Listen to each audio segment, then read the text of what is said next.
Mapait na katapusan matapos ang ilang araw na paghahanap sa dalawang paddleboarders na nawala sa isang lawa malapit sa Squamish, British Columbia.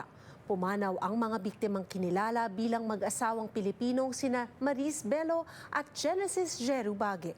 Ang biglaan nilang pagkawala, lubos na ikinagulat ng mga mahal nila sa buhay sa Pilipinas. Ang kanilang eksklusibong panayam sa ulat ni Rhea Santos. Natagpuan na po ang mga katawan ng dalawang Pilipinong nahulog sa kanilang paddleboard sa isang lawa sa British Columbia noong May 30, Sabado. Bitbit ng mag-asawang Genesis Jerubage at Maris Bello ang pangarap ng kani-kanilang pamilya nang magdesisyong magsimulang muli sa Canada. Babalik ako. Okay, bye, Maris. Ay, magkano sa inyo mo?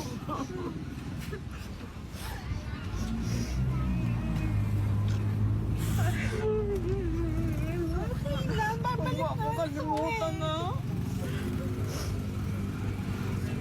Huwag kayong mag-away ni Papa. Kuha ito sa huling araw ng sorpresang pagbisita ng mag-asawang Maris at Genesis Jeru sa Pilipinas noong isang taon. Sa susunod na pagbabalik daw nila, apo na raw ang bitbit nila. Sa'yo, mabuhay ka ng masaya. Mag-exercise ka kasi. Sister sa loving daughter po, no, lalo na po sa parents namin.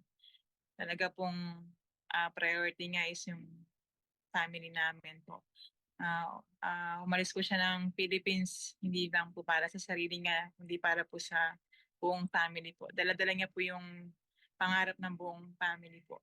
2019 nang umalis patungong Canada si Bage. Sumunod naman sa kanya si Bello. 2023 nang ikasal ang matagal ng magsing-irog.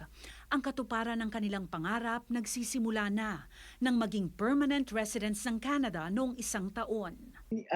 After na nakagraduate siya, hindi na siya nanghingi sa amin ng anumang suporta. Alam namin na bumubuo pa sila ng pamilya at ang future nila eh. Mapangarap po yan, mabait na bata, masyadong responsible. Lahat po ng achievement ng anak ko, pinaghirapan niya. Martes nang ma-recover ng RCMP Underwater Recovery Team ang mga katawan ni Bage at Bello matapos tumaob ang paddleboard na ginagamit sa Browning Lake sa Murren Park malapit sa Squamish, BC noong May 30. Hindi po marunong lumangoy si Maris ever since. Kaya po, sinabi niyang 2 hours na siyang hindi umaahon. Impossible na po, no? We prayed a lot po, no? We begged po sa Panginoon, no? But then, hindi po natin hawak yung ating mga buhay.